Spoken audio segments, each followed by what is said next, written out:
Hi friends, சூப்பரான lunch box recipe தான் பார்க்க போகிறோம். இந்த லஞ்ச் பாக்ஸ் ரெசிபி செஞ்சு கொடுத்து பாருங்க. கண்டிப்பாக லஞ்ச் பாக்ஸ் எல்லாமே காலியாக தான் வரும். இன்னும் வேணும்னு திருப்பி கேட்டுகிட்டே இருப்பாங்க. இப்போ வாங்க எப்படி பண்ணுறதுன்றதை பார்த்துடலாம். ஒரு கடாய் எடுத்துக்கோங்க. அதில் 1 ஸ்பூன் அளவுக்கு நெடக்கடலை பருப்பு சேர்த்துக்கோங்க. கொஞ்சமாக வடக்கடலை பருப்பு சேர்த்துக்கோங்க. முழு தனியாக 1 ஸ்பூன் சேர்த்துக்கோங்க. கொஞ்சமாக மிளகு சேர்த்துக்கோங்க. ஒரு 1/2 ஸ்பூன் அளவுக்கு சீரகம் சேர்த்துக்கோங்க. கொஞ்சமாக கருவேப்பிலையெல்லாம் சேர்த்துக்கோங்க. இது எல்லாத்தையுமே ட்ரை ஃப்ரை பண்ணணும். இப்போது வரமிளகா உங்கள் காரத்துக்கு தகுந்த மாதிரி சேர்த்துக்கோங்க. நான் 3 வரமிளகா எடுத்திருக்கேன். இது கொஞ்சம் காரம் அதிகமாக தான் இருக்கும், அதுக்காக தான் லைட்டாக போட்டிருக்கேன். இப்போ நல்லா ட்ரை ஃப்ரை பண்ணிக்கோங்க எல்லாத்தையுமே. இது வறுபட்டதுக்கு அப்புறமா ஒரு 2 ஸ்பூன் அளவுக்கு தேங்காய் துருவல் சேர்த்துக்கோங்க. பெரிய ஸ்பூனில் எடுத்திருக்கேன். எல்லாத்தையும் நல்லா ட்ரை ஃப்ரை பண்ணிக்கோங்க. தேங்காவோட வாசனை நல்லா வரணும், அந்த அளவுக்கு ட்ரை ஃப்ரை பண்ணிக்கோங்க. இது ஆறட்டும். ஆறுனதுக்கப்புறம் பொடியாக அரைச்சி எடுத்துகிட்டு வந்துக்கலாம். இந்த அளவுக்கு பண்ணி நல்லா அரைச்சி எடுத்துக்கோங்க. இப்போ அதே கடாயில் கொஞ்சமாக எண்ணெய் சேர்த்துக்கோங்க.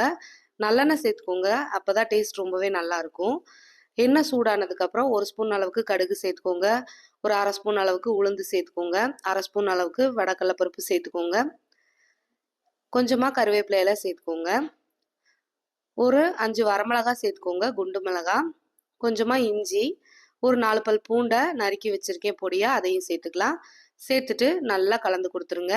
எல்லாமே நல்லா பொரியணும். இஞ்சி பூண்டோட ராஸ்மெல்லாம் போகணும், அந்தளவுக்கு வதக்கி விட்டுக்கோங்க. இந்த அளவுக்கு வதங்கினதுக்கு அப்புறமா ஒரு பெரிய வெங்காயம் நல்லா நீளமாக கட் பண்ணி சேர்த்துருக்கேன், அதையும் சேர்த்துக்கோங்க. சேர்த்துட்டு எல்லா வெங்காயம் ஓரளவுக்கு நல்லா வதங்கணும்.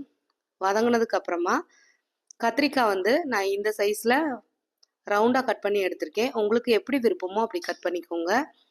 இந்த மாதிரி கட் பண்ணி ஒரு 4 கத்திரிக்காய் எடுத்திருக்கேன். இதில் கொஞ்சமாக மஞ்சள் தூள் சேர்த்துக்கோங்க.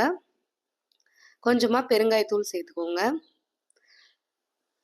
இப்போ எல்லாத்தையும் நல்லா வதக்கி விட்டுருங்க. கத்திரிக்காய் நல்லா சுருள வதங்கணும், அந்தளவுக்கு வதக்கி விட்டுக்கோங்க.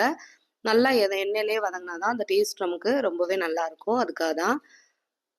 இப்போ பாருங்கள், நல்லா சுருள வதங்கிட்டுருக்கு. இப்போ கத்திரிக்காய்க்கு தேவையான அளவு உப்பு சேர்த்துக்கோங்க. நம்ம ஏற்கனவே சாதத்துலேயும் உப்பு சேர்த்துருப்போம், பார்த்து சேர்த்துக்கோங்க உப்பு. கத்திரிக்காய்க்கு தேவையான அளவு மட்டும். இப்போ நம்ம பொடியை அரைச்சி வச்சுருக்கோம் இல்லையா, அந்த பவுடரை சேர்த்துக்கலாம். சேர்த்துட்டு நல்லா கலந்து கொடுத்துருங்க. அடுப்பு மீடியம் ஃப்ளேம்லேயே இருக்கட்டும். பாருங்கள், இந்த அளவுக்கு கலந்து கொடுத்ததுக்கு அப்புறமா கத்திரிக்காய் முக்கால்வாசி வெந்திருக்கும். இப்போ நம்ம கொஞ்சமாக தண்ணி சேர்த்துக்கலாம். ஒரு 2 நிமிஷம் போல் வேகட்டும். நல்லா வதக்கி விட்டுக்கோங்க. இப்போ பாருங்கள், நல்லா வெந்து வந்துருச்சு கத்திரிக்காய். இப்போ நம்ம சாதம் சேர்த்துக்கலாம். உங்களுக்கு எத்தனை பேர்த்துக்கு நீங்கள் செய்ய விருப்பப்படுறீங்களோ அந்த அளவுக்கு சாதம் சேர்த்துக்கோங்க. சேர்த்துட்டு நல்லா கலந்து கொடுத்துடலாம். நல்லா ஜென்டிலாக கலந்துக்கோங்க. பாருங்கள், சூப்பராக ரெடி ஆகிருக்கு.